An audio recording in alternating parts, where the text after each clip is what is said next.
So, hello, and I'm Sharif Abdullah, and this is the webinar on 12 global challenges. I'll explain what I mean by those in a minute. What I want to do is look at what these challenges are and look at how we make these things in our world and make these things happen in our lives and how they affect our lives. So the process that we're going to use, I'm going to spend the first hour talking about the 12 global challenges and how they all tie together. We're then going to spend 30 minutes at least in discussion. I've got a number of questions for us, and I'll be asking those as we're going along.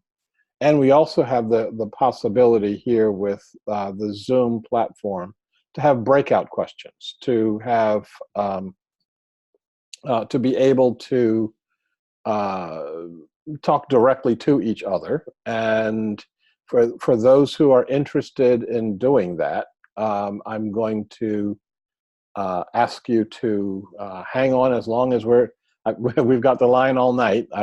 I don't have the energy for all night, but we've got the ability to go a lot longer than 30 minutes if there's interest in doing that. I want to, I'm going to be asking some questions, and I'm going to be inviting you to answer those questions and answer those questions in the chat box. And I think Delaney has just indicated to you where your chat box is. If you look in the bottom row of your screen right now, you should see one of them that says chat. What I also I also want to do is another way that you can ask a question is to raise your hand, and there's a couple of ways to do that. The easiest way is for you to hit the button that says participants at the bottom of your screen.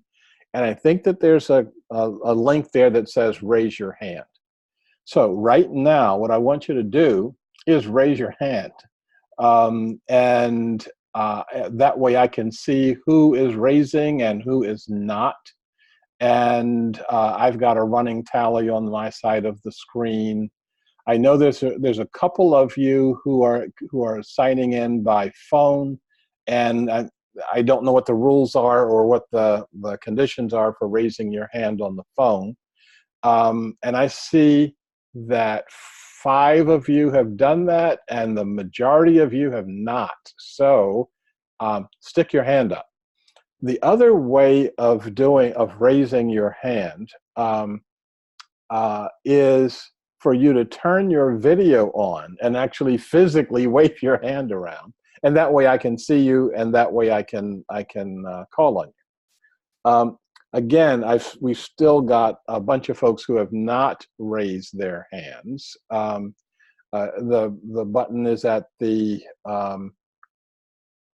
bottom of your screen, and it says participants, and if your screen looks different from that, I'll check in with that.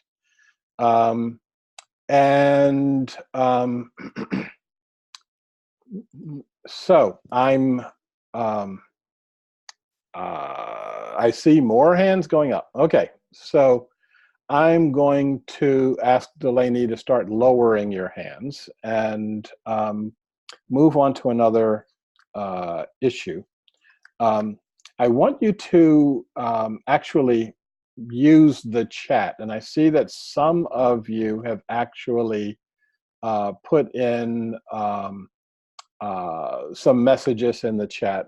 But what I want everyone to do is just write in, put your first name, and put in what city and state you are on this call from. And that will, again, just make sure that you know how to use your chat. Chat is again, on the bottom row here. Chat is is a button that, guess what it says? It says chat. Um, and I'm seeing folks doing that already, and that's good. And and again, that gives you some experience in doing that. And again, the couple of people who are coming in via phone, sorry, I don't know how you do that on the phone. So I'll try to keep that in mind as you are as I'm either asking for questions or I'm asking for responses to questions. Okay. We are, there's 17 of us on the call right now, and the last time I checked, there were about a dozen people who said they couldn't make the call, but they definitely want the recording. So we've got, a number of people who are interested in this subject, and one of the reasons that I decided to call for this webinar is I was trying to put together a presentation on the 12 global challenges, and I'm sitting here, typing, and I'm doing things in isolation. I said, well, the best way to do to design a presentation is to actually do the presentation. So that's what this is. So what I want to do is go back to sharing my screen, and I've got a bunch of images that I want to share with you. And let's get us started. Okay, so these are the 12 global challenges.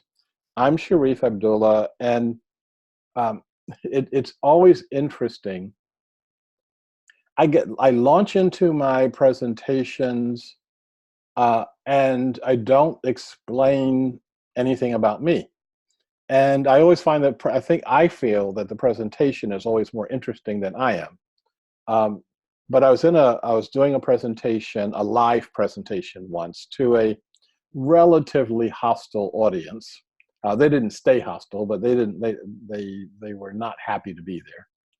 And I again walked up, launched into what my presentation was, and after 10 or 15 minutes, I stopped and I asked, I said, does anybody have any questions? And this one guy raises his hand. He says, yeah, I got a question.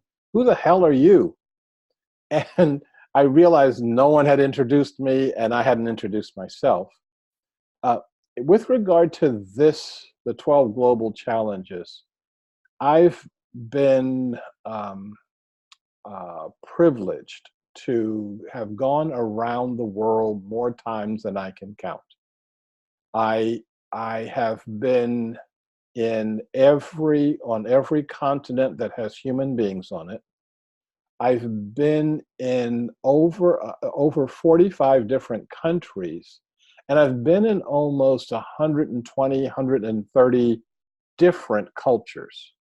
Now, for many people, when they leave the United States, they go to a foreign country, but they go right into the same culture that they're used to here in America. The hotels look the same, the restaurants look the same, the people are speaking English. They don't change their culture. So I've changed my culture more than I can count, and actually sometimes more than I can imagine. And those changes, being able to see from a global perspective, has given me a way of looking at the world and an insight that is, I believe, helpful for us to know and helpful for us to look at how we're going to survive and thrive in the next 100 years. It's a lot more than just about climate change. I listen to the people who are talking about and actually over-focusing on climate change, as though this is the only problem that humanity faces. That if I could wave my magic plastic pen, and yes, I have a magic plastic pen, so I can change climate change instantly, overnight. And so there's no more climate change as an issue. People think that, okay, well, we can all go back to sleep because that we just solved the only problem that we've got. Well, I'm going to share with you that that the way we are looking at the world through just one lens is an integral part of the problem. It's not that focusing just on climate change will solve the problem. Focusing just on climate change is a part of the problem. So what we're going to be looking at is how do we understand and fix the entire problem, not just the parts. How do we approach the problems from a new perspective, a new consciousness, a new way of looking and thinking at things? It's really important for us to do this because from my perspective, this is the visionary next step of humanity. Humanity, in order for us to survive on this planet, has to change. The planet will go on without us. If we're going to be an integral part, a vital part of a healing and healed planet, then we've got to take that next step. And the next step means a step with vision. We're beginning that process of vision with what we're calling the Butterfly Project. And if you don't know what I'm talking about by saying that, we have videos that are talking about the Butterfly Project and the Imaginal Cafe. And you're going to be getting a lot more information about that over the next weeks. But in order for us to do that, in order for us to understand how much needs to change, we need to talk about the 12 global challenges. Now, where did these 12 global challenges come from? It would be great if I said, oh, I'm just this brilliant guy and I just come up with all this stuff right off the top of my head. And generally speaking, when I am working, the work that I have is resting on the shoulders of someone else who has thought out the process and who has been an integral part of that process. And in the case of the 12 global challenges, those shoulders are on this guy, Dr. A.T. Aryaratne. He is referred to as the Gandhi of Sri Lanka. I've been working with Dr. Aryaratne for 2 decades now. And we've been friends for all that long. The work has not been easy. You can see when I started the work, I actually had hair. Dr. Aryaratne started an organization called Sarvodaya Shramadana, and I'm going to do a completely separate video on Sarvodaya because I think it's a very important aspect of all of this. But as a part of his work with Sarvodaya, he developed something that he called the 10 village needs. And these were the needs that every villager in Sri Lanka needs. It doesn't matter what their religion is. It doesn't matter what their class is. Everybody needs these things. And when I saw the list, I was looking from my perspective of having been in 120 different cultures and realizing that these needs were not just for some obscure remote villages on a small island in the Indian Ocean, that these needs were universal in some way. So together, Dr. Aryaratne and I took and teased these things from the 10 village needs to the 12 global challenges. And so let me very quickly, though, go through what we started with the 10 village needs. So Sarvodaya's 10 basic village needs includes a clean and beautiful environment, adequate provision of clean drinking water, minimal supplies of clothing, adequate and balanced nutrition, simple housing, basic health care, basic communication facilities, a minimal supply of energy, holistic education, and satisfaction of intellectual and cultural needs. Some of these were only relevant to the situation in Sri Lanka, like number 3, minimal supplies of clothing. Well, in most societies, most people have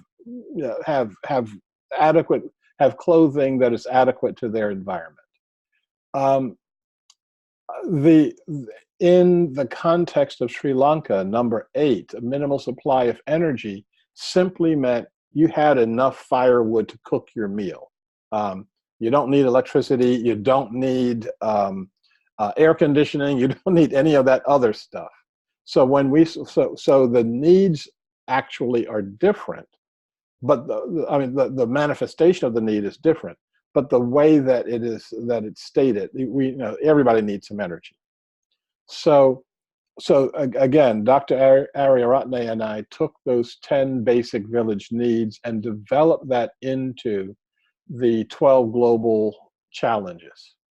These are things that every human being on this planet is facing at some way or another. These are the issues that are defining our world, while they are each a problem, a significant problem in some cases if you've got a war going on or you don't have enough water. In some way, these are each pointing us to the solution. So in a way, we look at the 12 global challenges as, we've got 12 problems here. But really what we're looking at are 12 fingers pointing all in the same direction at what our solution needs to look like. So what I want to do is go through each one of these relatively quickly. I could spend 2 hours talking about any one of them.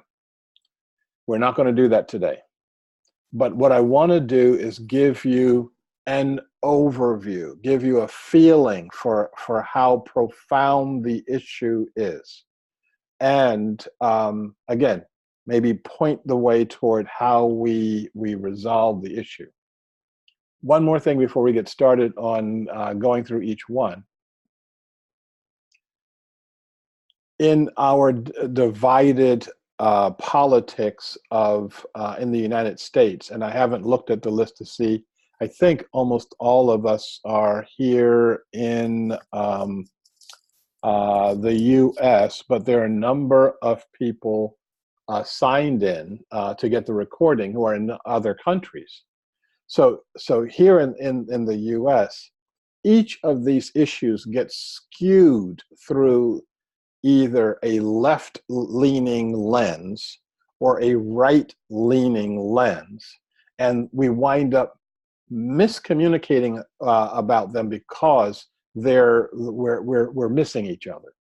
So what we need to do is start looking at this as looking at these issues as holistic issues, as global issues, that if we articulate them the correct way, that allows left and right to come together and start solving our problems as opposed to making them worse. Okay, so I take a deep breath and we launch ourselves into the 12 global challenges. So the first one is the challenge of security. In terms of looking at this challenge, there are a number of issues plaguing us. We only have to pick up a newspaper to look at the issues of war and violence around the world. Now, some of those wars are what I call deep identity wars. Wars that go way, way beyond a particular nationality or a particular nation state, but go to the core of who we are. We fight over religion. We fight over culture. We fight over language. And those things are, because they're so deep in us, they become almost intractable. We're also seeing the prevalence of non-state wars, where a state has a war with an entity that isn't a state. You can think of Israel and Hezbollah. You can think of a whole bunch of states and ISIS. You can think of lots of different ways that state and non-state wars go on. And because it's a non-state war, it can be fought anywhere, including in the United States. Because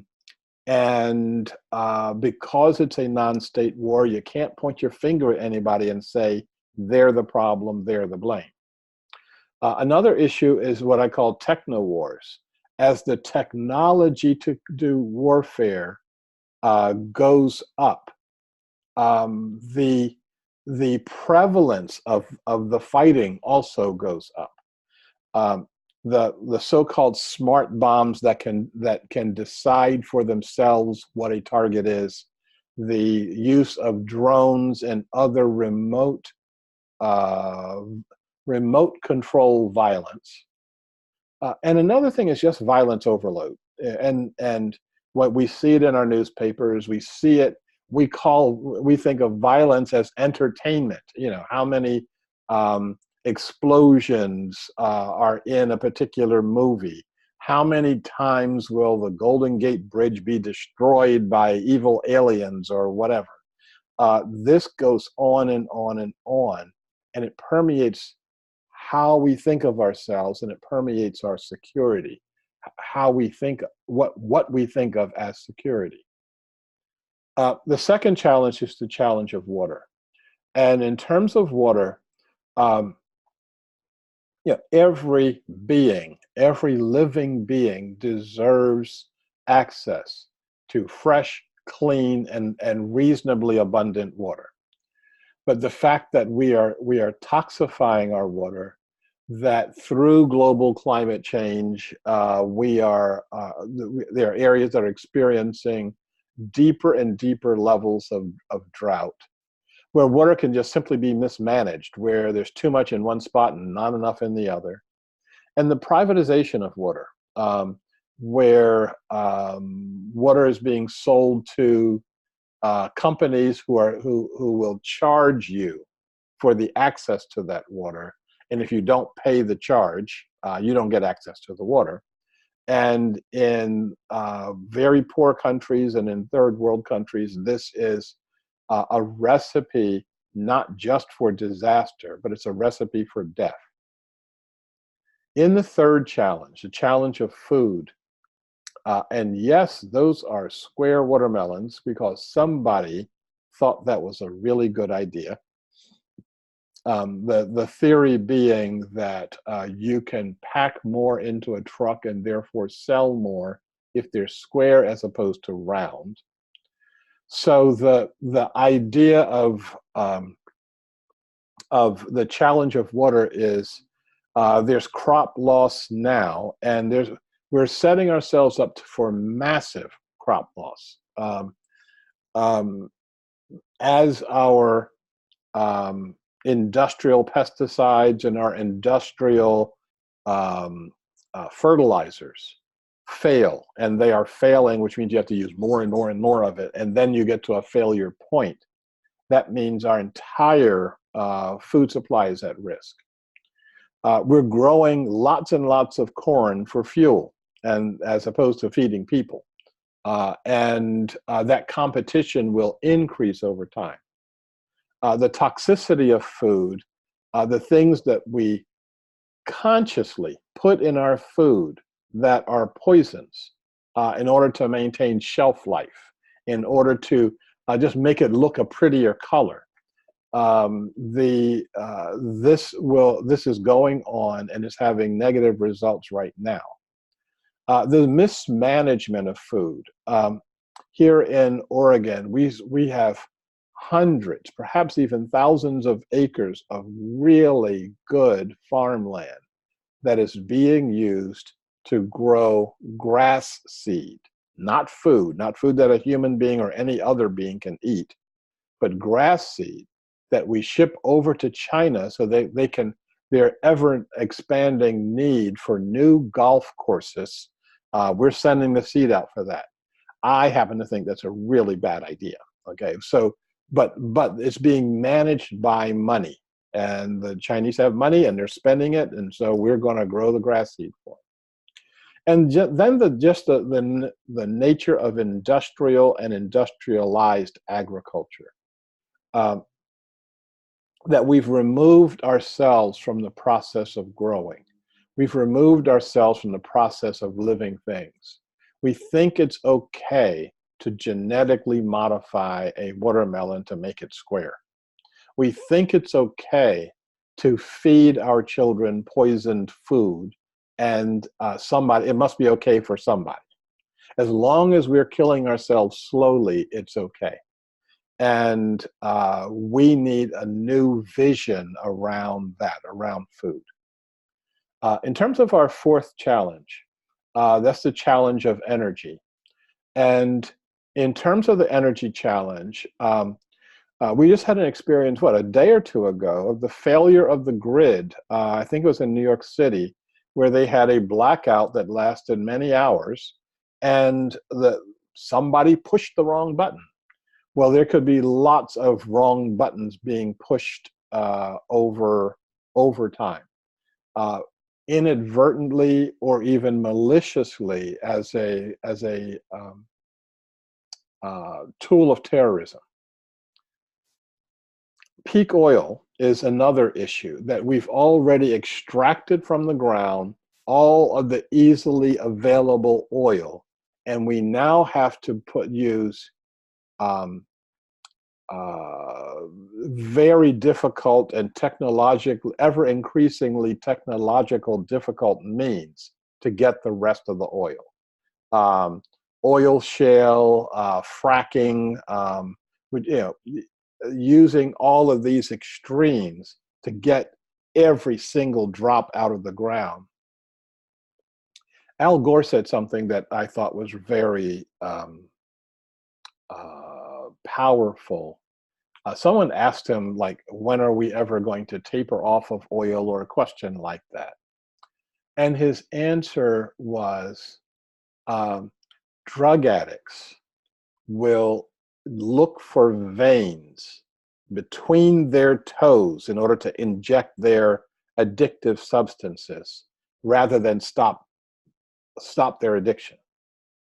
And right now, things like fracking and oil shales and all of that infrastructure is like looking for the vein between your toes, as opposed to questioning, should we be consuming any of these fossil fuels at all? The mismanagement of energy. Right now, the priority of our society is, if the military needs the energy, they get it, and they get as much as they want, okay? And then corporations, and then human beings. I actually happen to think those priorities should be reversed, but guess what? Nobody asked us. And I want to be clear about that. The Republicans didn't ask us. The Democrats didn't ask us. None of the leaders asked us, because they don't want us involved in the process. They think the process goes along just perfect without us. And as I said before, in terms of food, the competition of energy, of our energy needs and our food needs, are going to run head to head with each other, as it's already done in several different societies. So our next challenge is the challenge of health. And these challenges are relatively obvious. Pandemics. It's only a matter of time before Ebola escapes its containment in Central Africa and rampages around the world. We're not ready for it. If we thought of this as a real issue, we should be sending our best doctors, our best care into Central Africa to make sure this doesn't happen. And what we're going to do instead is ignore it until it gets bad. And then as soon as we recognize it gets bad, it will be impossible to contain. we are facing and creating more and more disease-resistant pathogens. We're creating the superbugs that are not controlled by any chemical means that we've got at our disposal right now. The world has bad healthcare systems.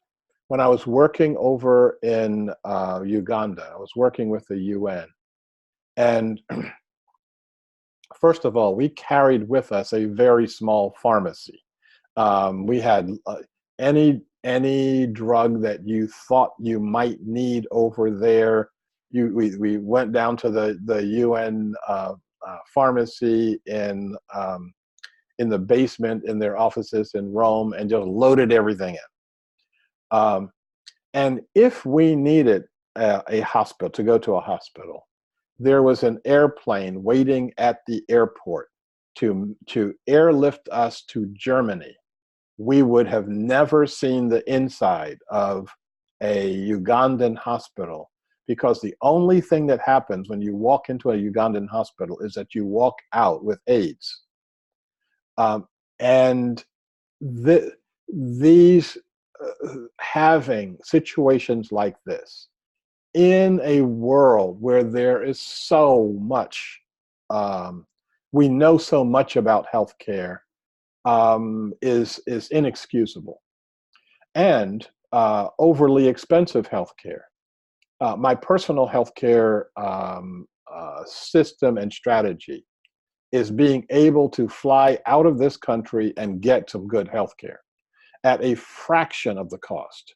As soon as you cross the U.S. border, the costs go down by half. As soon as you go into, for example, Asia, the cost may go down to a quarter or even 10% of what we pay here. We think we have the best healthcare system, and we don't. It's really amazing how we can lie to ourselves that way. Challenge number 6, the challenge of politics. This is, as we're going into what I call the silly season, our presidential election season, we get to see how empty our political process is. I've seen the political process in lots and lots of different countries. I've watched the street demonstrations in Venezuela. I've watched General Sisi come to power in Egypt, and I know what our we're up against the wall in terms of our politics. The first issue is failed states. Now, a failed state is a state where the people don't have a reasonable voice in their own political reality, their own political future. Now, I think that includes a whole lot of countries. I think it includes this one also. Let me say, on the local level and even on the regional level, I think people have a reasonable say in how their country or how their region is moving forward. But when you get to the national level, the entire process has been bought and paid for by corporations. We know that, and we keep addressing our needs to that system. We need to stop doing that, because it also adds to increased alienation.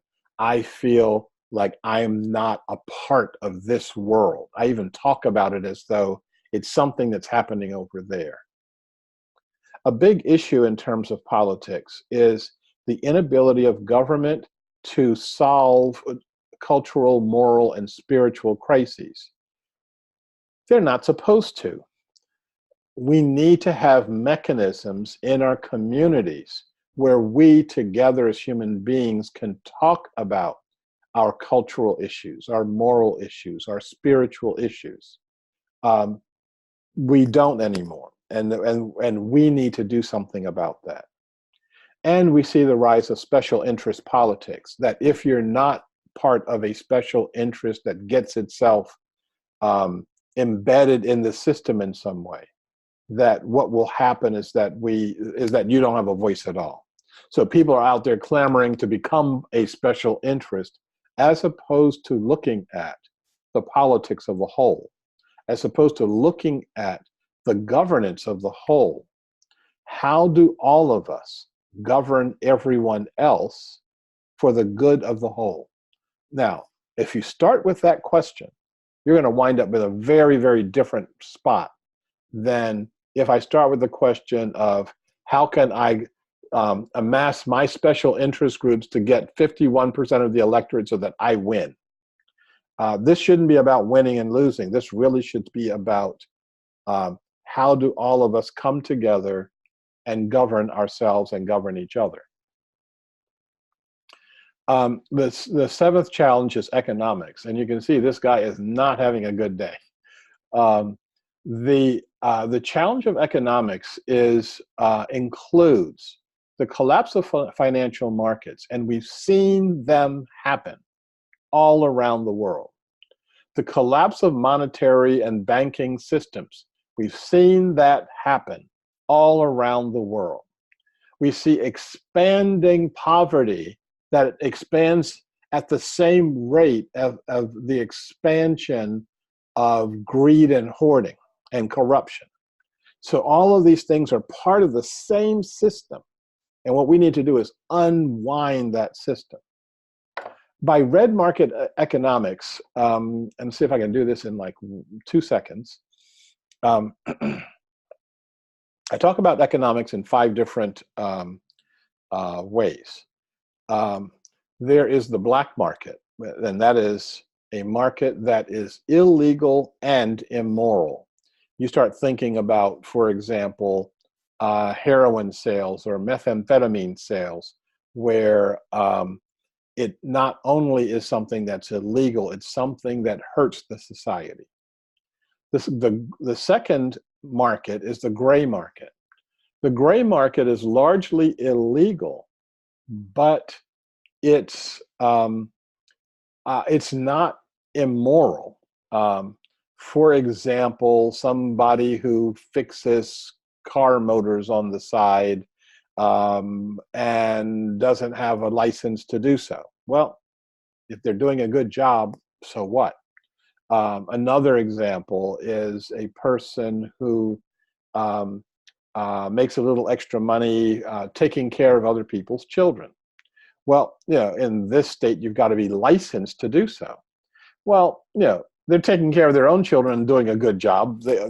I think we can assume that they're going to take care of somebody else's children at least adequately. So gray market it may be illegal, but it may not be immoral or damaging to the society. It may actually be beneficial to the society. The green market is something that is really healthy and healing for society. A farmer who's growing organic fruits and vegetables. Someone who is making and selling solar collectors or creating gray water systems. This is something that's helping to heal our planet. The white market is basically benign. It's neither harmful or helpful. It's where most of us do our shopping. And then there's the red market. The red market is hyperactive. It is making trillions and trillions of dollars. It is hyper legal. It's very, very legal because they own the legal system, but it's highly immoral. It's the stuff that you see every day in the Wall Street news. And that leads to the last matter, which is global corporatism. We no longer have a capitalist system. And if you want me to go for a couple of hours on that, I can. I call this global corporatism. It doesn't like markets, it hates markets. It doesn't, it uses consumers, it doesn't service consumers. The only thing that it likes is ever increasing profits for itself, and everything else suffers. Um, in terms of the next challenge, the challenge of education, um, you have a situation where there may be no education systems at all, or inadequate education. And I've been in schools around the world.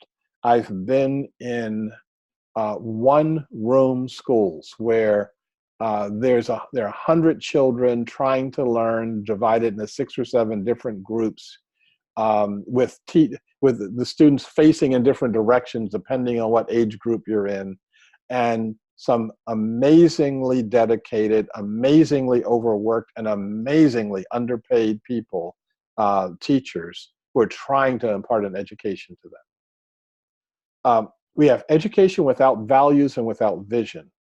For most of us, you can't tell me what the education system is for. What are we trying to do? What are our societal goals that we're trying to accomplish? Back in my day, the purpose of education was to prepare you to be a cog in the industrial machine. Well, that industrial machine is sitting in Mexico, or sitting in India, or sitting in China. What is this system preparing us to do and to be? We also have an overly bureaucratic education where you teach to the lesson plan, you teach to the next test you're going to give. You're not teaching for that young person to actually know anything about themselves, and to have the ability to do anything about that.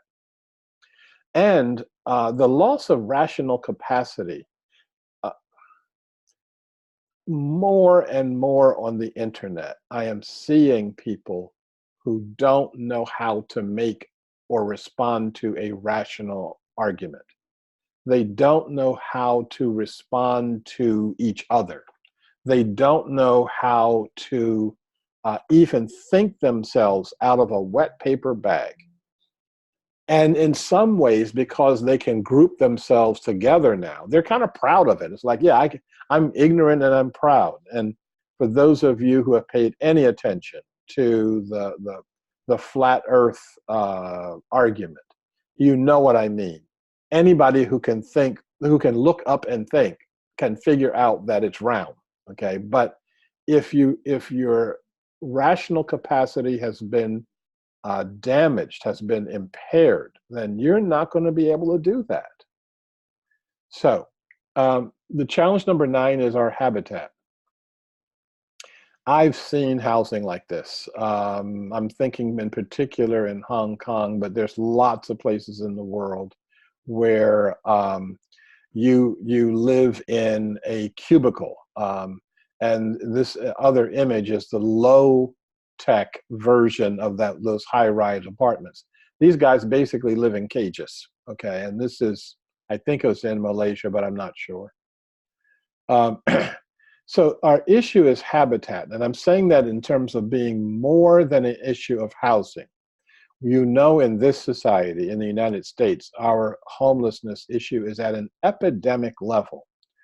But I would suggest to you that that's only a part of the problem. Over-urbanization is another part of the problem. Our cities are just getting bigger and bigger and bigger, swallowing up more and more and more resources that are becoming more and more toxic to the environment and toxic to the human spirit. Where we have, as I said, non-existent or inappropriate housing. And inappropriate housing in both directions. You don't have enough housing, or you have way, way too much housing. You know, one person or a couple with 40,000 square feet of housing. It's like, okay, how many families are you going to put in there with you? We also live in a city, in structures, in habitats that isolate ourselves from each other. How many people talk about being alone and lonely while living in the heart of a city? living in such a situation where you can't talk to your neighbors, where you can't connect with each other. And thinking about cities as land pollution, when you just look at a city, and uh, on this one, my city, Portland, Oregon, is an exception because when you look at it from the air, it looks very green. We have lots of trees. But for most cities, especially the core of the city, it looks like it looks gray, it looks dead, and that's because it is dead. There's not life there, and so cities are an example of land pollution. We have water pollution, air pollution. Well, the land pollution is called the city. Our 10th challenge is the ecology, and you see how far back in the stack I put it. I did this on purpose. Our ecological issues are very, very important, but we have to get over the notion that it is the only importance. Global climate change is crucially important. Environmental degradation, not just for humans, but for all living beings, is crucially important. And another thing that's really important is the concept of overshoot and dieback. And I do a half-hour talk on this. Basically, when an organism consumes more than its share of a given local environment, it dies. It dies back suddenly, it dies back catastrophically, and the earth then regenerates itself, and that population might come back, but at much, much diminished numbers. A number of our scientists have said that we have already entered the period of overshoot and dieback. And the curve on overshoot, when an organism is about to go into overshoot, it greatly exceeds its carrying capacity, and we're in this bell curve right now. I'm sorry, the hockey stick curve right now. And when it dies back, it dies back. James Lovelock said that of the 7 billion of us on the planet, 100 years from now, there's only going to be like 200 million people living. Okay, that means a catastrophic loss, and we may not be able to survive as a coherent species that's in contact with each other around the world. Now, my job is to make Lovelock wrong. I believe that's your job also, but whether or not you are involved with that is your choice. I'm choosing for life, and I'm choosing that we can be smart enough to back up from the brink of catastrophe on our own. Our 11th challenge is the media. And this challenge is whoops, too far, is information overload. We've got too much information coming in from too many sources. Information distortion, that includes lying, that includes what the modern version of that we're calling fake news.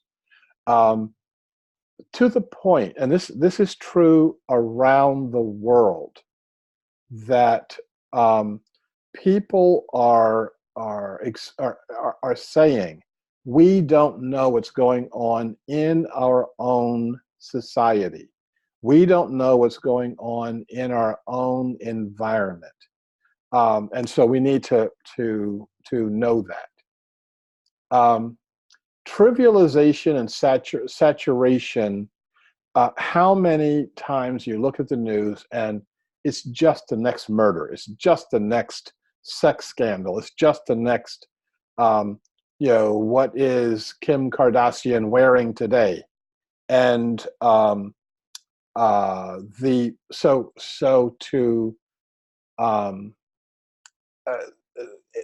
we begin to think, because the media is telling us this stuff, that this stuff is important. And an over dependence on high-tech communications. Um, I'm as guilty as anyone else of using these devices for information, but I also use my two eyes. And I also will get on an airplane and go to where the action is so I can see for myself what's actually happened and not rely on a media telling me something is going on when it's not, or telling me something is not going on when it is.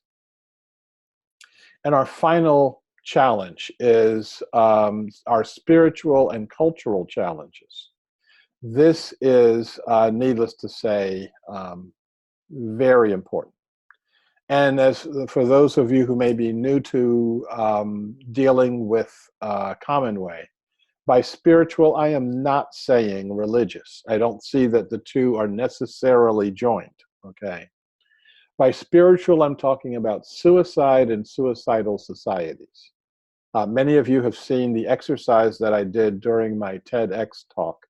If you haven't seen it, you need to see it, and we'll get you a link for the TEDx talk. We are in a society that has moral degeneration. If I think that me as an individual is the most important element of our society, more important than society as a whole, I'm going to start acting in ways that are helpful for me and very unhelpful for everybody else in the society. We also have a problem with values degeneration. Our values are not, are not clear. We also don't have a collective sense of values anymore. What we need to do is start looking at what are the things that bind us together as human beings in this society, not just Americans, okay, but as or whatever your nationality is, but what binds you together as human beings, and what binds you to all other beings as part of a living and breathing earth. Our lack of vision, and I've seen a bunch of folks try to do a political revival of the American dream. You know, the chicken in every pot, and the, you know, hard work, and, you know, having a good job and things like that. That is a train that left the station a long time ago.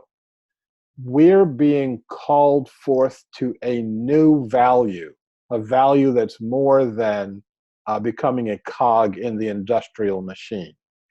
That new value is simply waiting for us to start articulating it.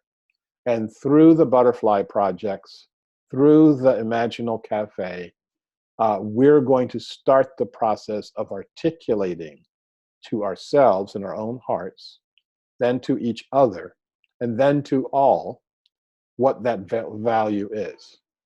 And in the process of doing that, we're going to gain a sense of belonging, that there's something bigger than ourselves that we belong to. I remember some years ago, I was talking to a person about the work of Commonway and about how we were poising ourselves for a future that works for all. And this woman says, I'm going to join you, but I'm not going to see this future that you're talking about. She says, I'm 95 years old. I'm not doing this for selfish reasons. I'm not doing this so that I can see the end result. I'm doing this for my grandchildren and my great-grandchildren. And that's the kind of thinking, and that's the kind of being that we need on our planet right now. That's the place where we need to be so that we can see where we're going. Okay, so we've come to the end of the 12 global challenges, but we've got one more challenge facing us. We've got the 13th challenge. And the 13th challenge is all this stuff happens at once. we don't get to fix climate change, and everything else is going to stay exactly where it is until we get around to it. And then we'll fix the media, and then all of these things are happening and will happen all at the same time. And that's the place that we need to be thoughtful, and that's the place where we need to be focused. Okay, I am going to stop sharing my screen for a second. And I'm going to ask if there are any questions or comments that you would like to ask. What you need to do is raise your hand digitally, hopefully, and we will get to the place where we can get your hand. I'm not seeing any hands, but it's really interesting how people get so shy when they and they're probably talking to themselves. I wonder if he's going to cover such and such. I wonder if this is going to happen. Can we go back to slide number 5? But etc. But I am going to wait for you to raise your hand, and I see Cassandra has done so, and I am going, well, you just you're now in video, and I'm going to unmute you. So hi. Hello, good to see you. Yes, indeed, as usual. Yes. Yeah. Thank you so much for sharing your beautiful yet concise explanation of these 12 global challenges. That's hard to do, to explain such deep challenges, but give each of them exactly the light touch in a succinct way. So thank you. Thank you. And I'm curious, and I know you touched on some of this question in some forms throughout the talk, but what do you think are the leverage points that help us really shift all 12 of these global challenges, or at least help us be incorporating solutions that are across those challenges? And as usual, my dear, you're ahead of the curve. so I just wrote down your question. I think I'm going to get to that in about 10 to 15 minutes. If I don't, then you can say you didn't really get to it, okay? Okay, perfect. Okay, all right, thank you. I'm going to put your hand down and put you back into mute mode here. Okay, there you go. And Josh, I see that you have your hand up, so I am going to see if you will start your video, and I'm going to unmute you so that you can say what you need to say. Josh? Hello, hello? Okay. There we go. Boom. Okay. Hey, there you go. Hey. Hi. So I'm currently in the Evergreen Changemaker Lab right here. Mm-hmm. You can see that. Economic action plan is for Imaginal Cafe. I am writing that down also, and we really need to on that, because it's such an important question. So so let me see what I can get to tonight, but also let's actually think about doing a whole evening to talk about that, because if we don't get that right, we just get to do it all over again. Ta-da! You get to reboot. So thank you, and I'm going to lower your hand too, and I'm also going to put you back on mute, and we are going to go. I don't see another hand here. Sharif, I accidentally put down Hazel, which is Hannah's hand. Okay. So I was putting down Josh's hand. Okay, yeah, it slips around here. Okay. So she has a question too. Okay, so is that Hannah? Can you start your video and unmute yourself?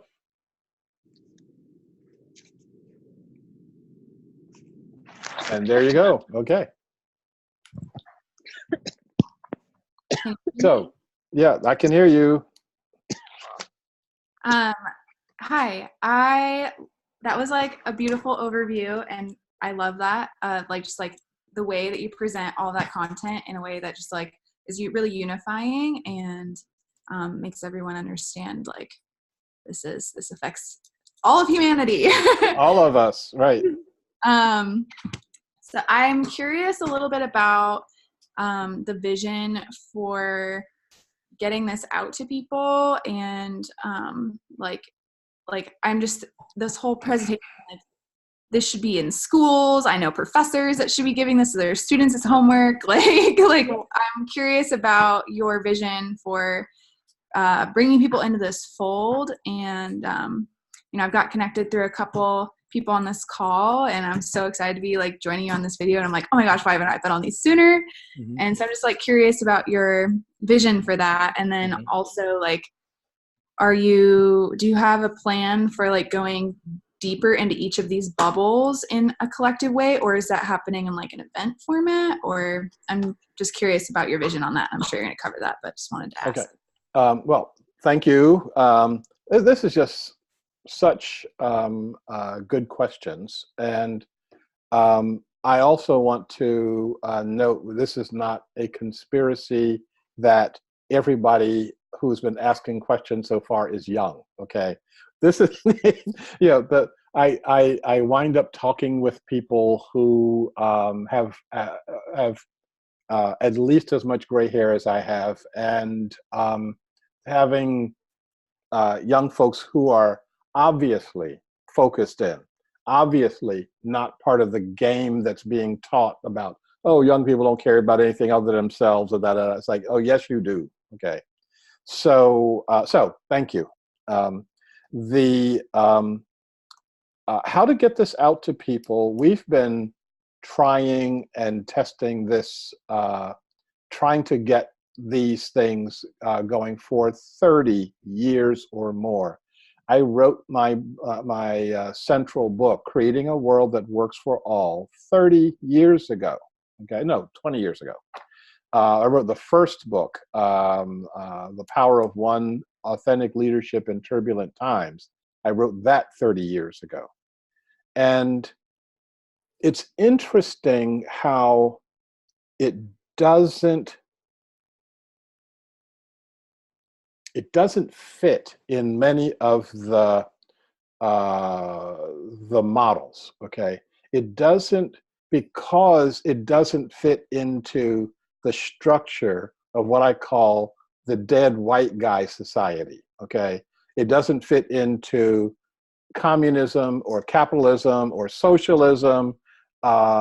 It doesn't fit into the traditional ways we think about democracy. It doesn't fit into any of those models. Some of those models being 300 years old. I happen to have a deep belief that as smart as the guys were back 300 years ago, I think there are men and women right now, today, who can figure out what we're supposed to be doing.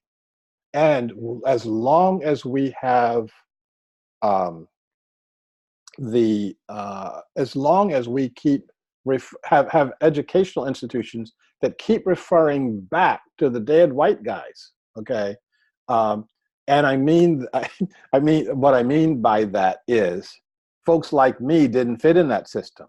Folks like you, Hannah, and the other women didn't fit into that system.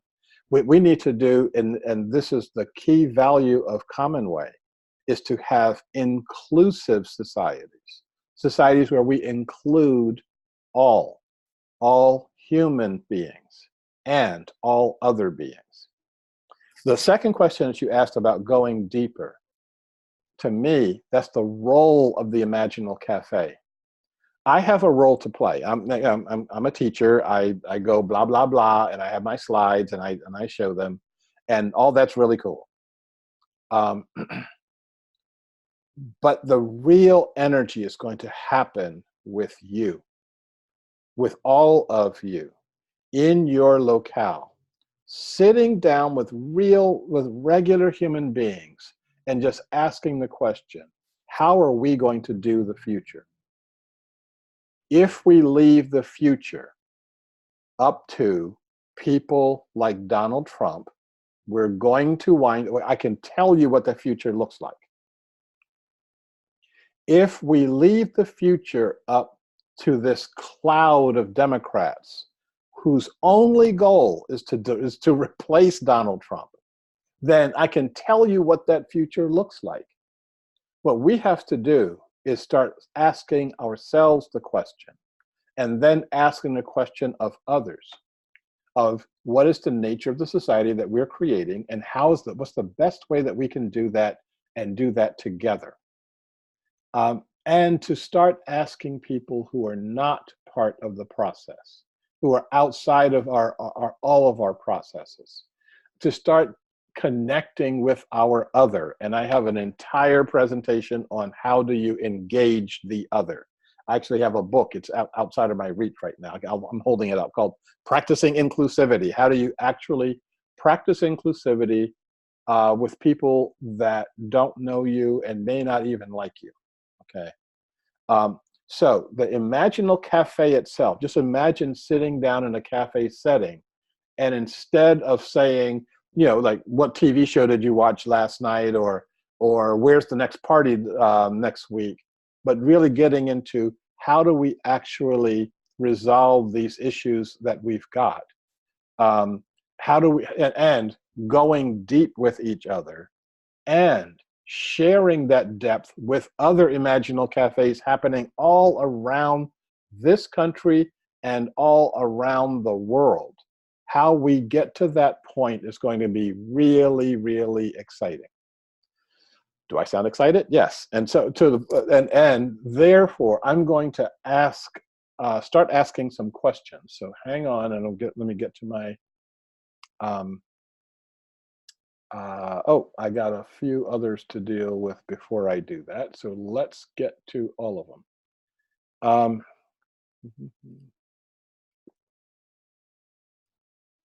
Okay, so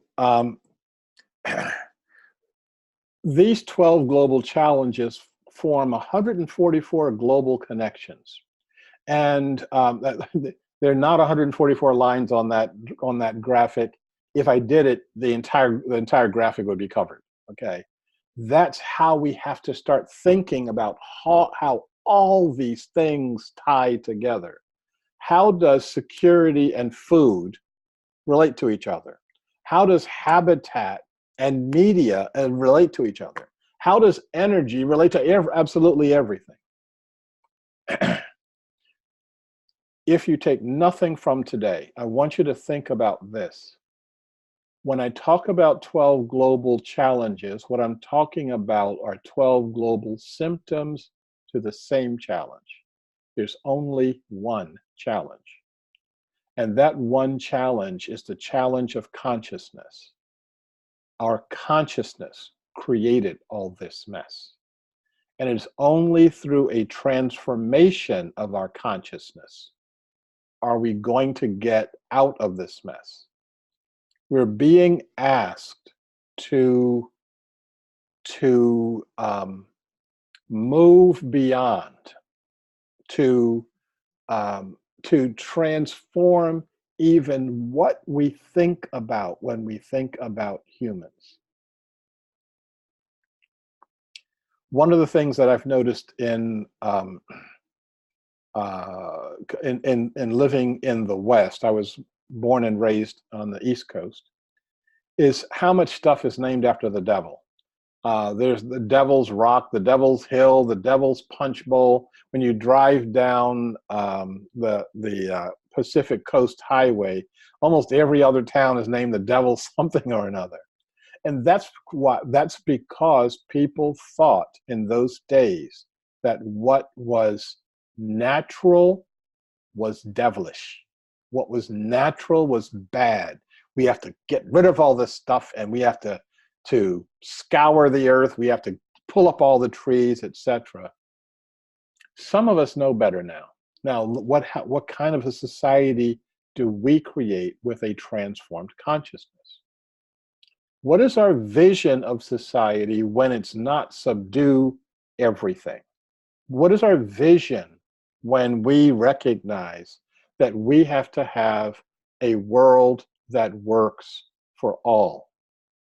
This does not mean a world that works for all people. It has to go beyond that to a world that works for all living beings and for life itself. When we set that as our goal, we start recognizing all of our policies, all of our procedures, everything shifts. So we get to our first question. And my question for you is, for you, which are the 3 most important challenges? What I want you to do is, on your paper, write down which if you were forced to pick 3 of these. I'm forcing you right now to pick 3 of these. Which are the first 3 that you would address? Then, once you have all 3 of them, start transferring your answer over to the chat window. And as I am, I'm looking over at the chat window now to see how people are responding, and I am asking Delaney to tabulate these for me. So I'm just going to chat a little bit about this while you are writing your answers, and so write as quickly as you can. I've done this 12 Global Challenges presentation are literally around the world, and I've gotten very, very different responses all around the world. And some responses that I thought were surprising, given the condition of the particular society I was in. I remember being in Nepal, and I was doing this presentation on the 12 Global Challenges to a group of journalists and journalism students. And the list that they came up with was almost the opposite of when I made this presentation, to the 12 Global Challenges presentation, to a group of city managers, local government managers here in the United States. That's because their approach was different, but they all agreed these are the issues that all of us need to be facing. So I am I'm going to wait another second or two for all of us to respond, and I am I'm looking for a tabulation of all of these.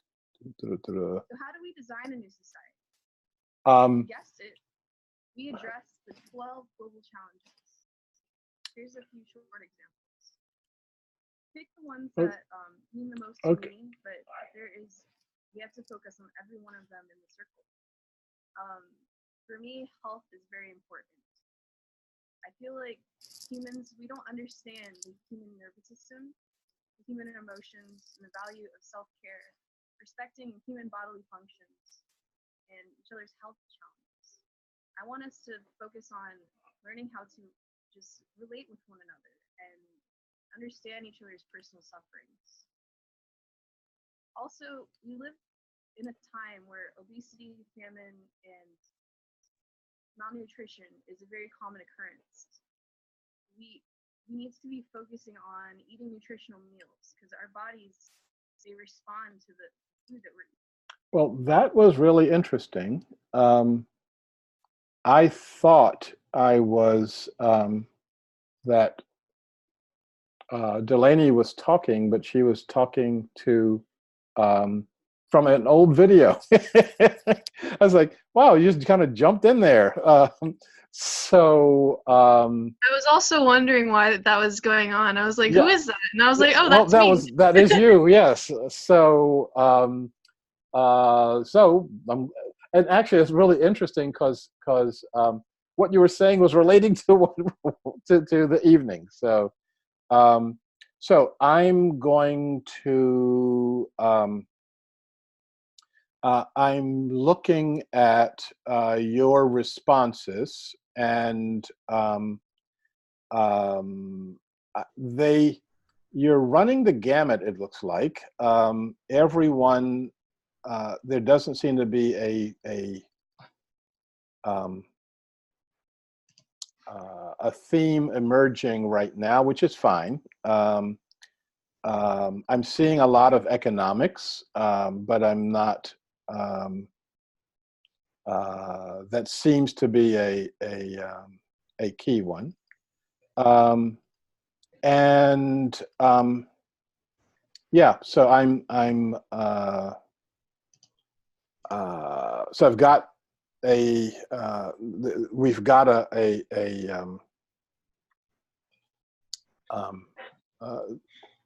way of looking at this that's fairly connected. I'm looking for my screen. Okay, so so we're going to be giving you a tabulation. We're going to add up how many people said water. I mean, how many water got X votes, economics got X votes, spiritual gets Y votes, etc. And we'll get to that in a second. In the meantime, I want to ask you the second question. And that requires me to share again. And the second question is, oh, I'm sorry. I get to answer the question. For me, I call the three that we have to work on that I call the big three is water, food, and energy. If you don't do those three, you don't get to the other ones, okay? There's a limit to how long we can live without water. It's a limit to how long we can live without food. There's a limit in most societies on how long you can live without energy. So that's my vote, but as far as I see here, none of you agree with me, so that's fine. When we have more time, we sit down in the cafe format and ask ourselves these questions and come up with our answers, okay? And it may take 2 or 3 gatherings to start getting a real feel for what we work on and how we work on it, and how all that will transpire. Okay, so second question. For you, which of the 3 are the least important challenges? And once again, I'm not going to allow you to say, well, all of them are important, so none of them are least important. If you only could approach 9 of them, which are the 3 that get left behind? Okay,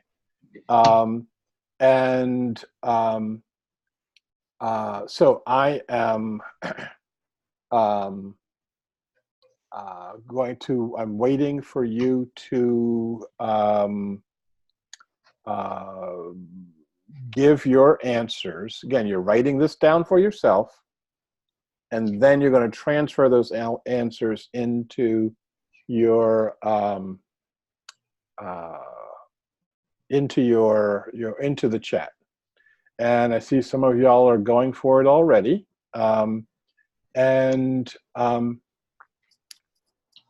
And based on what I'm seeing already, I have another story to tell you about the 12 global challenges in some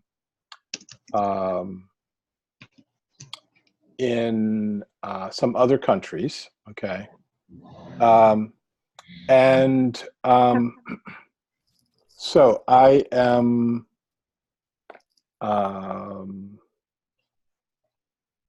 waiting to see.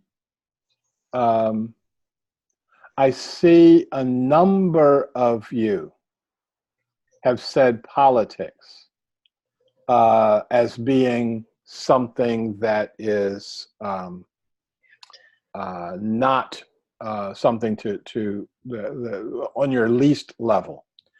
And I when I was in a number of countries, their issue was politics, and it was American politics they were concerned about. That our political system destabilizes their country. The president of the United States making a random comment about a random country somewhere on the other side of the world has a dramatic effect on how they govern themselves, what they look at, etc. So we have to look at this not just in terms of our political system, but in terms of this political system of all. I also note that a number of you put media in the in that system in the least important, and it's something that really shapes who we are and how we are. Okay, and now I'm going to ask you for the third question, and then I'm going to pause and, oh goodness gracious, I have to pause, so we have to buy some more time here. So third question coming up. Third question is, for you, which will be the 3 hardest problems to resolve? So when you start thinking about the magnitude of the issue, what is it that's going to be the hardest things for you to resolve? And again, write it down for yourself. And I want you to then transfer that to the chat box. And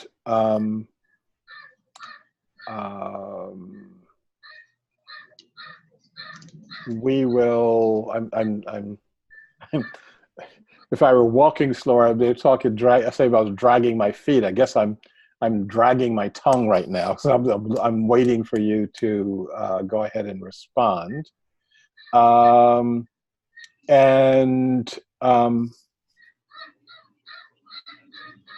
So, and I can't see, but who's got like a chicken or a duck in the background? But if you can mute yourself, that would be good. My parrot. I'm sorry, I thought I was muted. Okay. Yeah, unless the duck has something to say. Okay, and again, we're talking creating a world that works for all. I guess we got to get input from everywhere. So. He's saying it's nighttime. It's time to squawk. He does this every It's his call to all the other birds saying that it's time to find our nest and snuggle up for the night. I actually think it's not a bad idea. Yes. I'm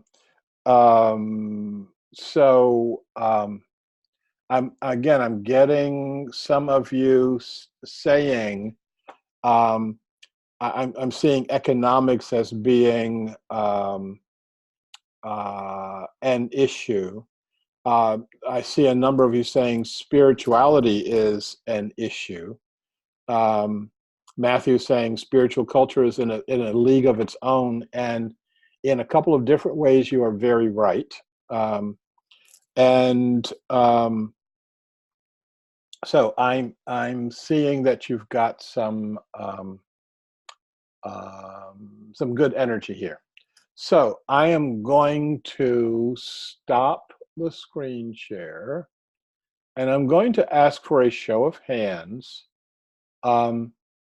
We're at the end of the hour and a half that I had specified that this would last, and so therefore I'm going to end it formally. We will keep going if there's enough we that want to keep going. I'm going to do this. I'm going to ask for a show of hands. How many of you can hang in there for at least another 15 minutes?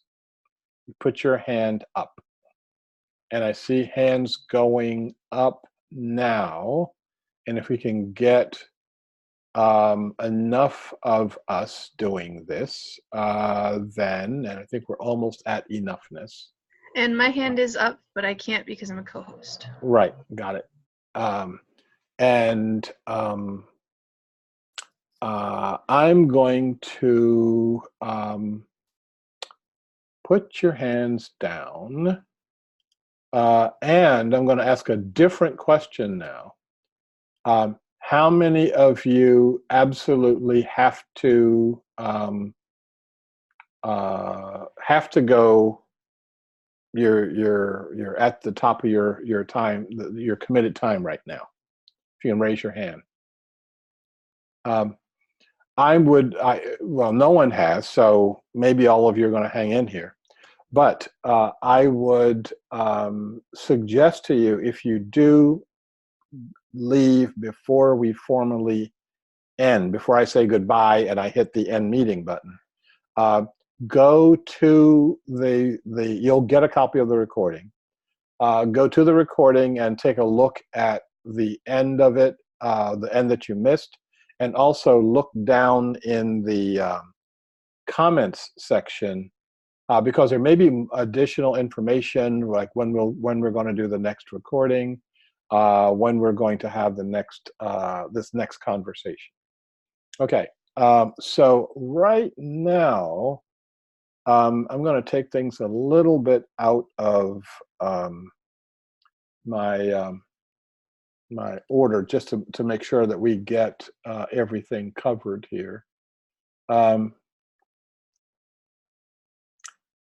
then I've got one more question, and then I think that what I'm going to do is break us into breakout rooms, and then that way we can actually talk to each other and not just listen to me. But let me take you through very quickly another 7 or 8 slides. So here's another share coming up. From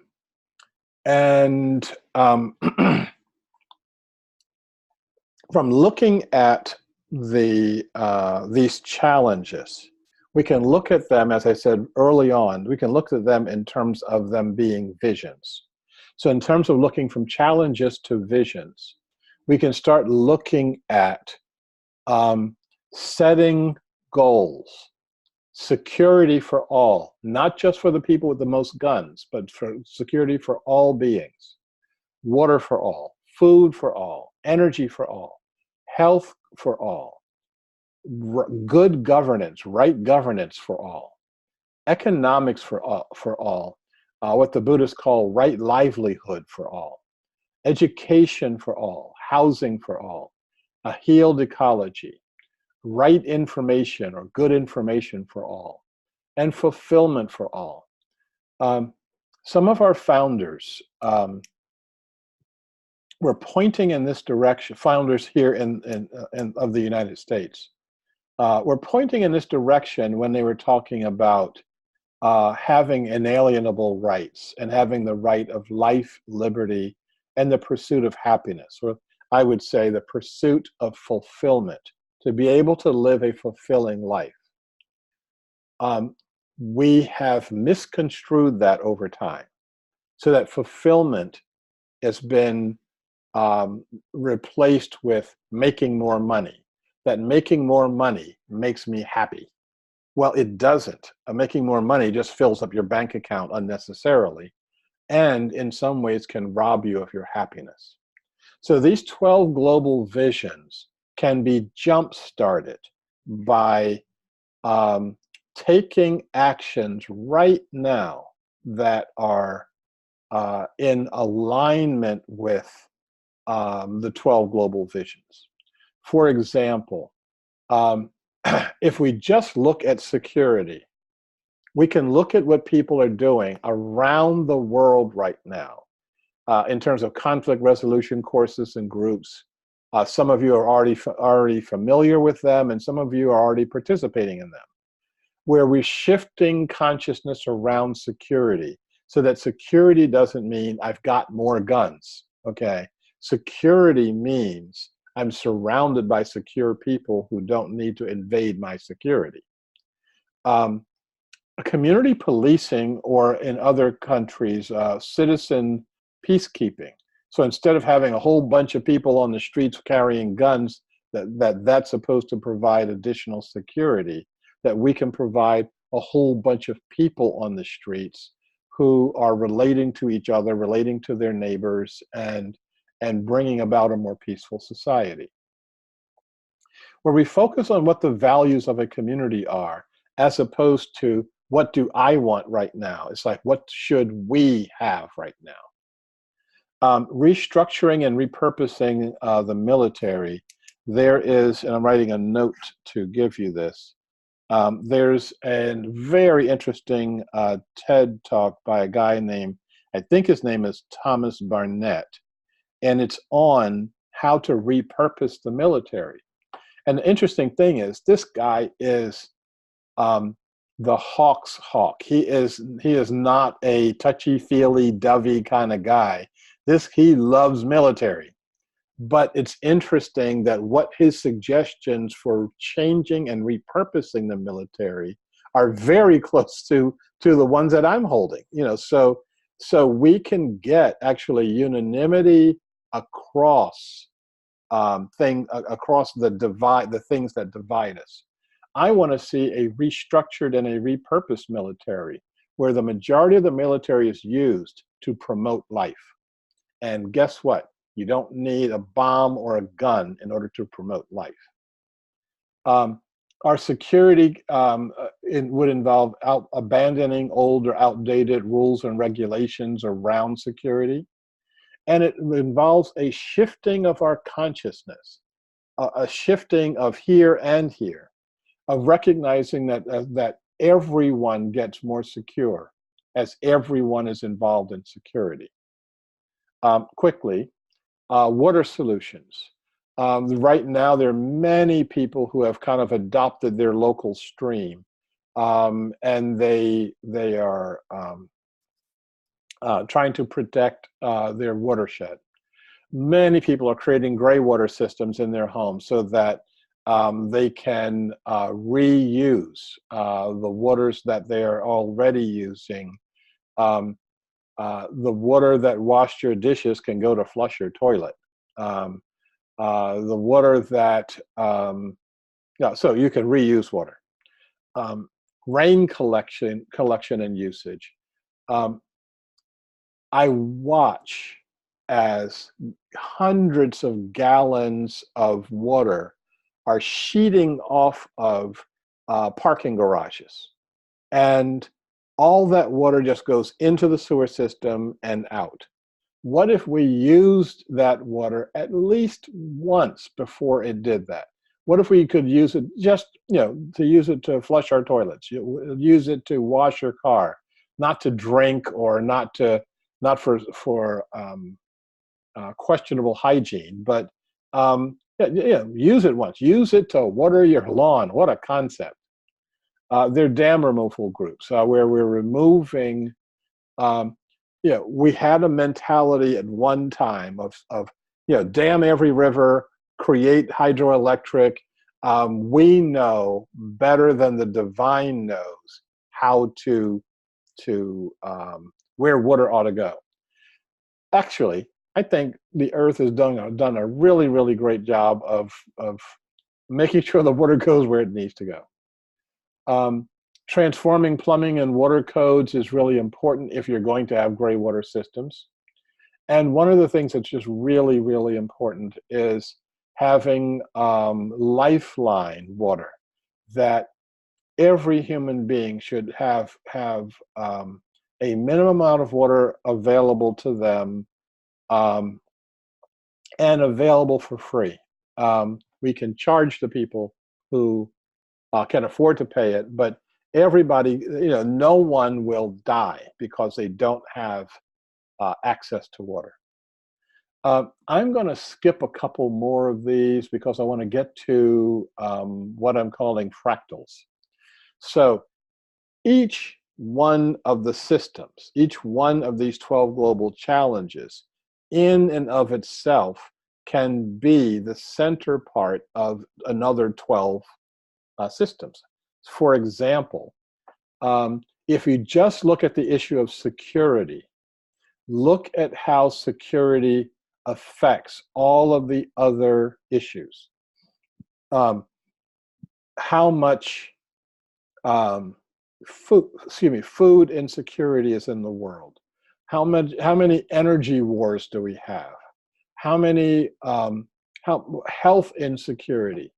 Even with the changes to the healthcare system in this country, I still know there are vast numbers of people who are insecure with regard to their health.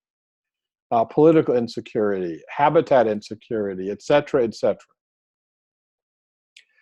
We can look at energy and look at the ways that energy is related to each and every one of these issues.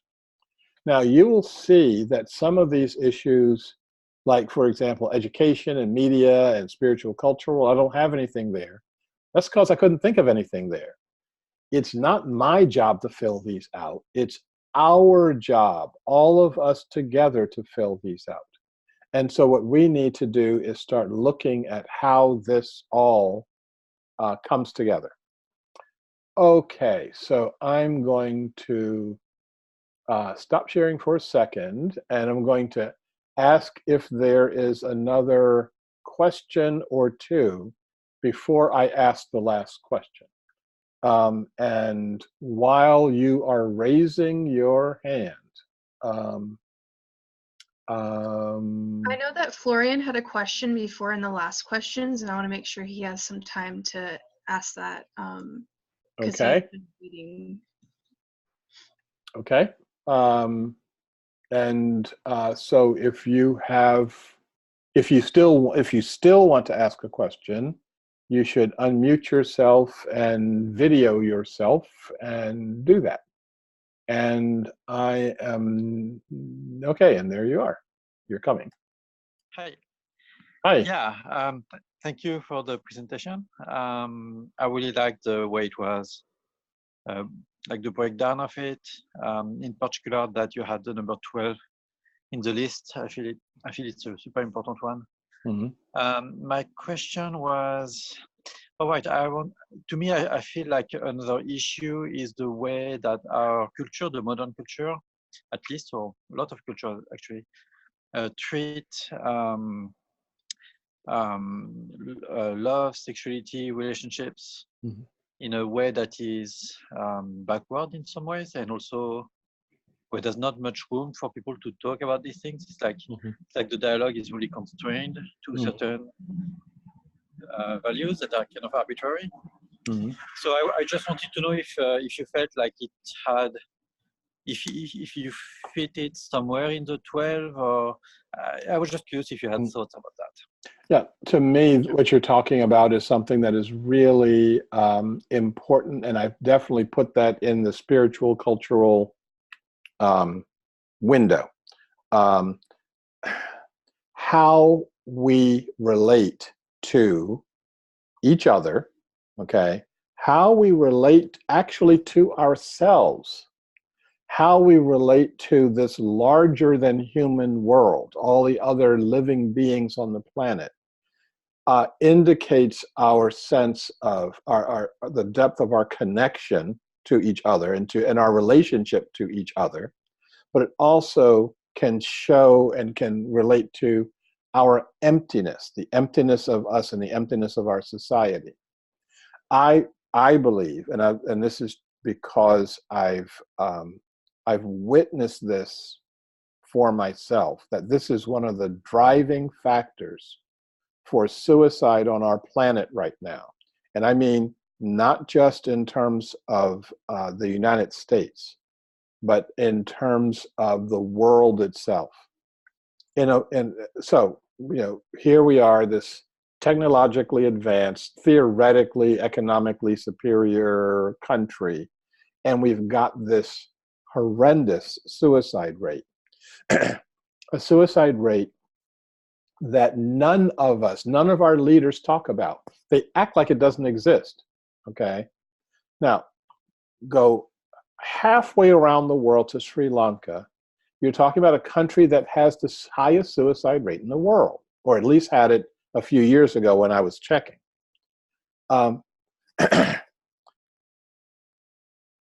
These two countries could not get more opposite, but yet their suicide rates are already high and going higher.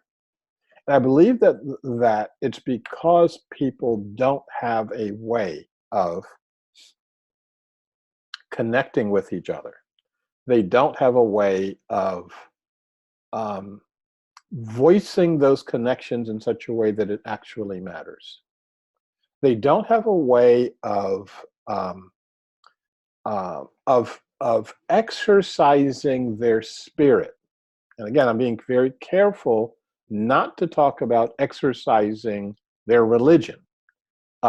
Whatever your religion is, there's a building somewhere in your town where you can go in there and you can sing the right songs or turn around in a circle, or you can do whatever it is that you want to do. But if you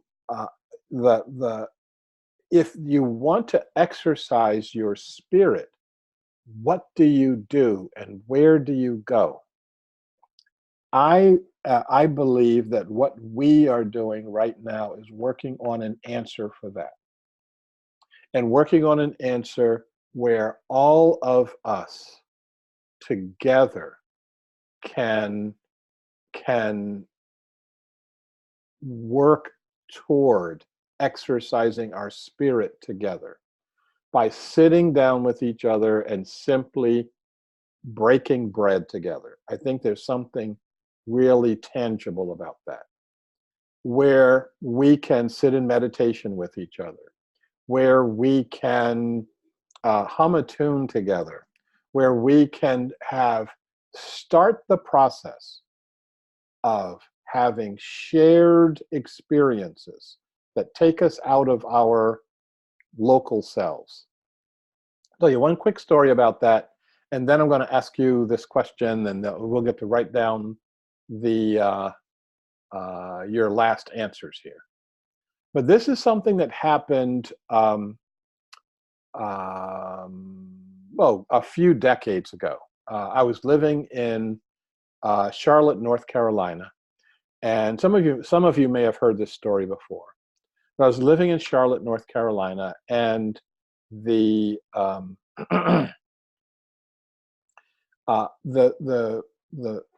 local museum had in the summertime would show an old movie at night, okay, on the lawn of the museum. So people would pack up their picnic baskets, and they would get their lawn chairs. They'd sit out on the lawn, and they would watch an old black and white movie. So I'm sitting out there. I've got my lawn chair, and they first show an old vintage cartoon, and then they show the movie. So they were showing the cartoon. The screen goes black, and they're changing the reel so that they can start showing the movie. And across the dark sky, this huge meteor streaks across the sky. And 1,000 people at the same time went, "Ooh." Now, I don't know which was cooler. The meteor itself, or the sound we made, the sound of unrestrained awe that we all shared. And I can tell you that the people that were out on that lawn remember that moment where all of us shared our emotion at the same time. We need more of that, and we need to have that in such a way that it is non-exclusive. While I've been around the world, I've also been in just about every religious institution that exists. I've never been to the Zoroastrian church. I've not been invited to. I've been invited to pray with Mormons, but I haven't been to a Mormon church yet. Everybody else, though, I've been in the churches, the synagogues, the tabernacles, the covilles. I've been in all of them. I've prayed in all of them. And it's all the same thing, by the way. Just letting you know, it's all the same thing. The heads of each one of them don't want me saying that, but it's all the same thing. And so I've had these really, truly deep experiences in each one of them. And each one of them think that the deep experience is true just for their group. It's not. You can have deep experiences regardless of the ideology of what happens in that particular room. And so that's something that I want us to be able to experience in the Imaginal Cafe. Which ones of these experiences uplift the spirit, and which ones of these are just kind of and which ones can we combine with other ones to make something really cool happen. So I am now, unless somebody has a really quick question they want to ask, I'm gonna now ask my question. I don't see any hands going up, and so let me share my screen again. This is kind of a tricky question. Do you think that there are challenges missing from the 12 global challenges? If you think that there's something missing from the 12 global challenges, what are those challenges to you? And I want you to name up to 3. And we're going to do this just a tad differently because I think we still have enough people online to divide you into groups. And so keep writing. I want you to come up with your 3 before I divide you into groups, so that you can have come up with your 1 or 2 or 3. And what I'm going to do is start pushing some buttons to divide us into breakout rooms. Now, what will happen? Let's see how many we get. Okay, so we're gonna try to get 3 or 4 of you in a room at a given point in time. And what we're also going to do is a couple of you who don't mind being on the general recording, I'm going to ask you not to go into your breakout room, and we're going to use our big room here. See if you can squeeze into my space as a room that people on the recording will be able to access. So I am going to ask Hannah to not go into your breakout room when I'm going to ask everybody else to. And I'm going to ask Alice not to go into your breakout room when everybody else does. and I'm going to, and everybody else is going to go into your breakout room. I'm going to give, there'll be 3 per room. I'm going to give us 6 minutes, 6 or 7 minutes to talk about this, which means each of you gets to talk for a couple of minutes.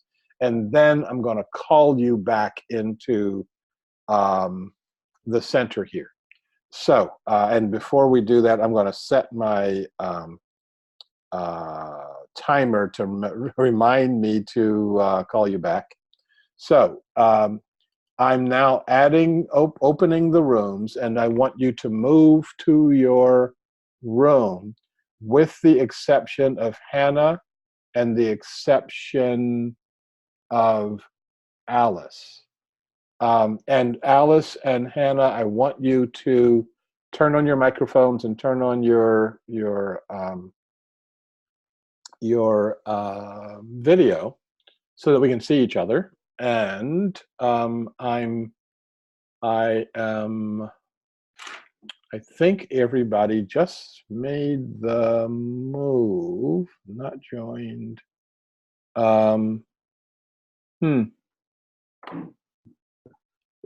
Well, the folks who did not join are beyond my help now. Okay, so, and I haven't seen Alice, who needs to unmute herself.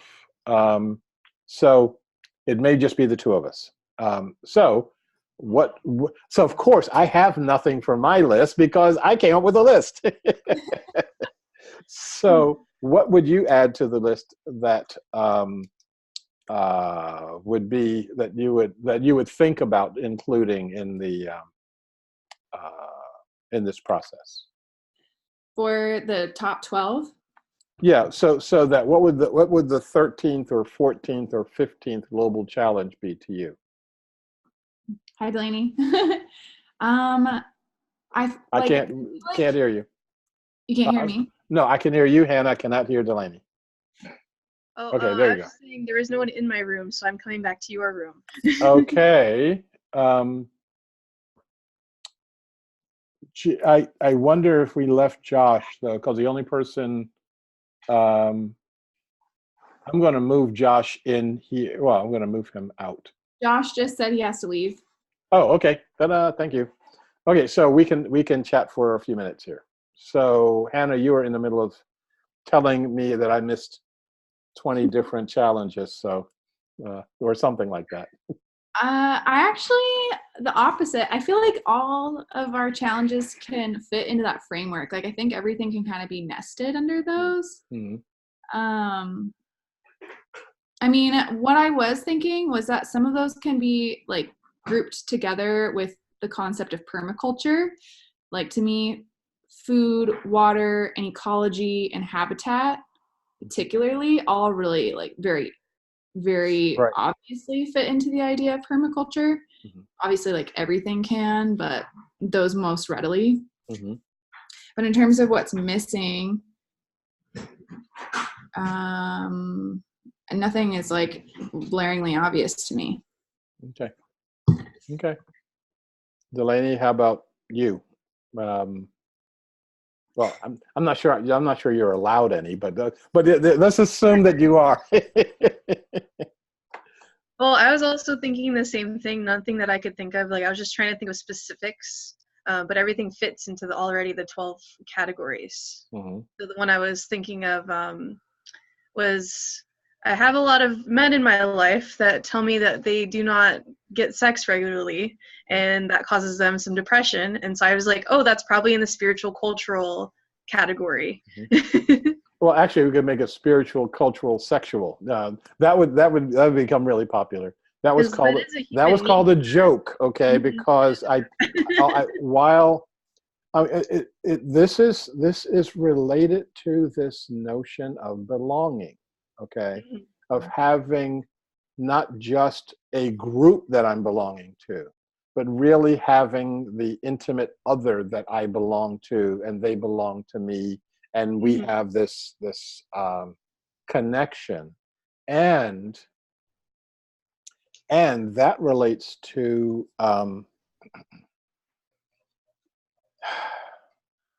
yeah, kind of the idea of how that idea gets twisted in this society, where belonging means I own you and you should act like property, you know. And so yeah, so I don't think that it's and I'm saying this with just a few more decades of experience than probably both of you combined, okay? But it's I think that it's it really is the need to belong that then manifests itself in one instance as sex, manifests itself in another instance as childcare. You know, my across the hallway neighbor has young daughters, and like I think probably 5 and 3 or something like that. And it's just a delight to see them. It's just like, oh, hi, how are you? And then they all go running, and they're as though they're scared, you know. And it's just every time I connect with them, it does something to my heart, and that something needs to be done. Okay, and that is the timer that just went off. So I'm gonna start hauling these people back. But I think Hannah, you said you had another thing you were going to say. I was just saying that I almost feel like what you're kind of talking about is like community and belonging, community, those things kind of synonymously. And I feel like those could be parsed out from cultural and spiritual because they're pretty big bubbles on their own. Yeah. I think they could be nested, but I think they also kind of deserve their own category. Yeah. So one of the things I've done is, and I didn't show it today, is each one of those bubbles then gets broken out to a larger bubble, okay, and all the different aspects. And then each one of those gets broken out. It's like you can keep going. This gives us a model to keep drilling down, you know, so that we can have progressively deeper conversations. We can start off on this level and then talk about this at a deeper and deeper level, knowing that we never get to the bottom. Okay, we now should see people popping back into existence here. just look at what's happening. You know, so I am. I think we've got just about everybody.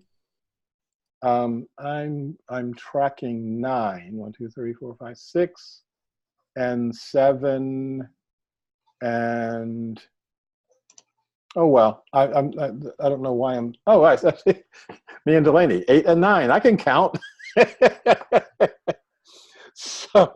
So we're at the top of the hour. I don't know if anybody wants to go any further now. Okay, I got one head going like this. Another 15? Yes? Yeah? I'm kind of I'm tired. You're tired? Depends on how we use the time. Well, of course. I am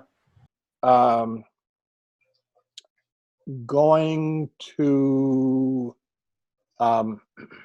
first of all look at my what I skipped from my outline here, and one of the things that's going to happen if you signed in is I'm going to take the slide deck of what actually got used, and I will make that available to folks if they actually just want to start thumbing through the 12 global challenges. I want to think about having another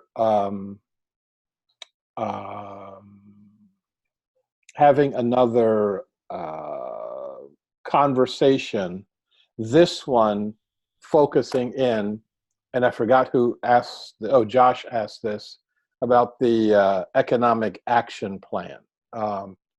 And yeah, I want us to be able to start thinking about how this works. How do how do I see the Imaginal Cafes working? How they actually work, maybe completely on another level. I'm going to suggest actually to Josh and to Bill that they video themselves so that we can then start saying goodbye. So I don't know if there are any last comments or thoughts that we want to say. If you are in my system, you will get the next notice of what we're going to do.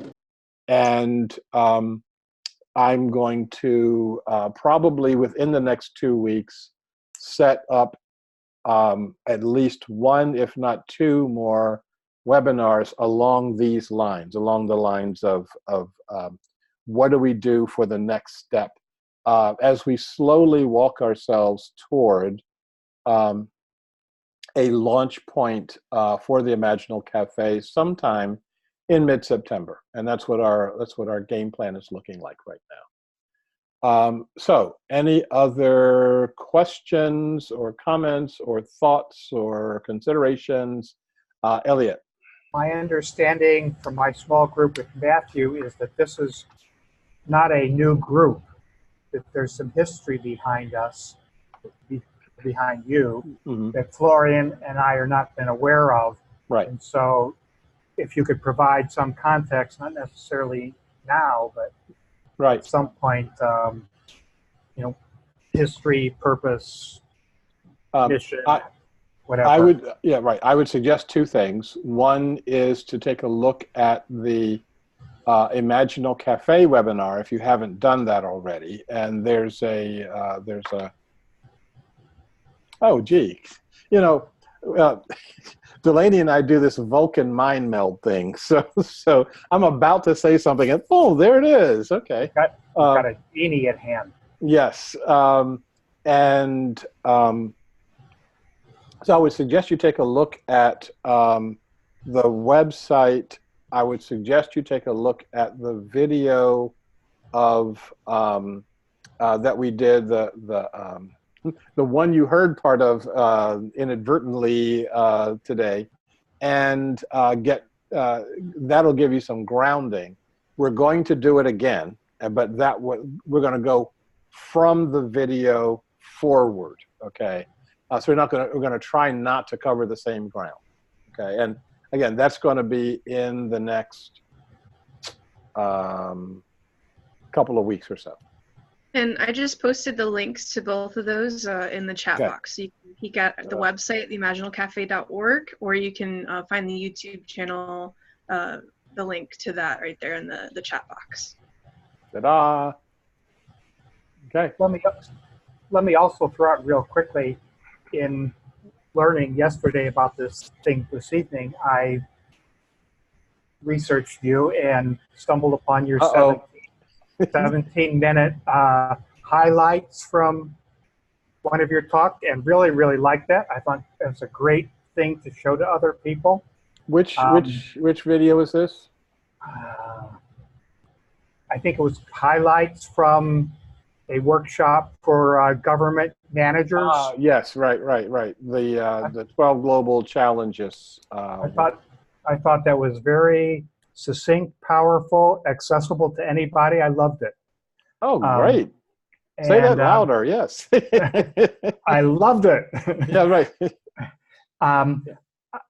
Let me repost the thing I put in the chat about 15, 20 minutes ago, that I really like what you said about, one root, consciousness changing. And I've been disheartened when liberals pursue some of the great causes I believe in with the same kind of intolerance and animosity and whatever that I see among other people. And so those 12 challenges can be done with good consciousness or with bad consciousness. So for myself this evening, I would have enjoyed a little less talk on the 12 different challenges and more how do we bring about that change in consciousness, Right. which if we succeed at that, then I think the 12 things will tend to happen, or at least much more readily, without which I think there's just going to be more polarization. So that's where that's where I'm most invested in putting time and attention, and perhaps some of you are also. Number one, thank you. Number two, thank you very much. Number three, I generally, and actually I have a video on this somewhere, I generally don't talk that much about the problems. I talk enough for everyone to get grounded. But this, what we did tonight, was the grounding, okay? I don't need to keep, talk a problem. We need to be focusing on solutions. We need to be focusing on how do I change me in order for me to be the agent for a whole new way of looking, thinking, and being. Now, the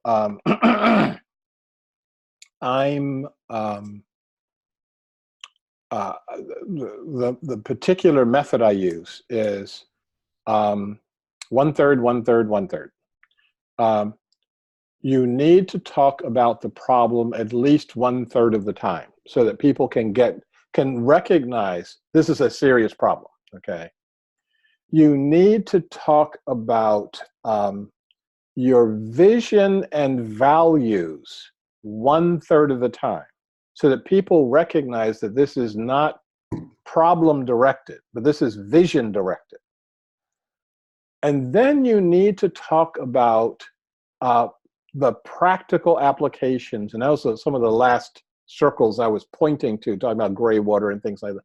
Things that people can do right now that will edge us toward the work that the fuller work that we have to do. Early experiments that we can conduct that won't necessarily be what the final product looks like.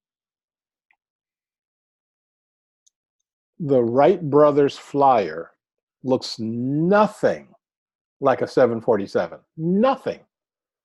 And the entire flight that the Wright brothers took in that first flight, all 12 minutes, took place in the wingspan of a 747. Okay, that's how far off the ground they had gotten. Okay, and that was just enough to cause the flying revolution. Okay, so our imaginal cafes right now will look nothing like the end product 20, 30, 50 years from now, but it will look enough like it that we will have a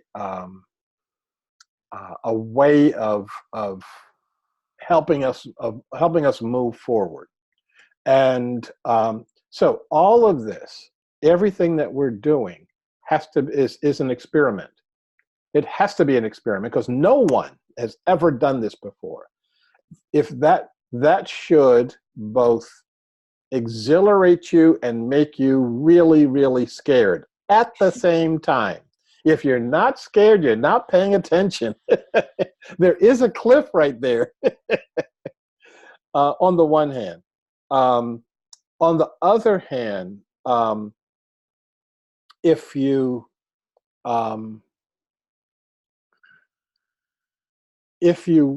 really get behind this, this can become a really exciting moment. And I say this from those of us who may have more gray hair on this call, that back in the 60s, when all these things were shifting around at once, everything was changing, music was changing, culture was changing, politics were changing. There was just this feeling of we can do anything. And if it is interesting now that that I feel like we're being sandbagged by society even more than back in the 60s. It's time to unleash that energy again. And I'm ready to play, and I'm ready to rock and roll. So I'm seeing that I have to do something in terms of saving the chat, which I'm about to do. On the other hand, I'm going to, I guess I better paste that real quick. And on the other hand, I'm getting ready to say goodbye to all of you. So if those of you who are not visible, if you can unmute yourself and turn your video on so that we can say goodbye all together, that would be good.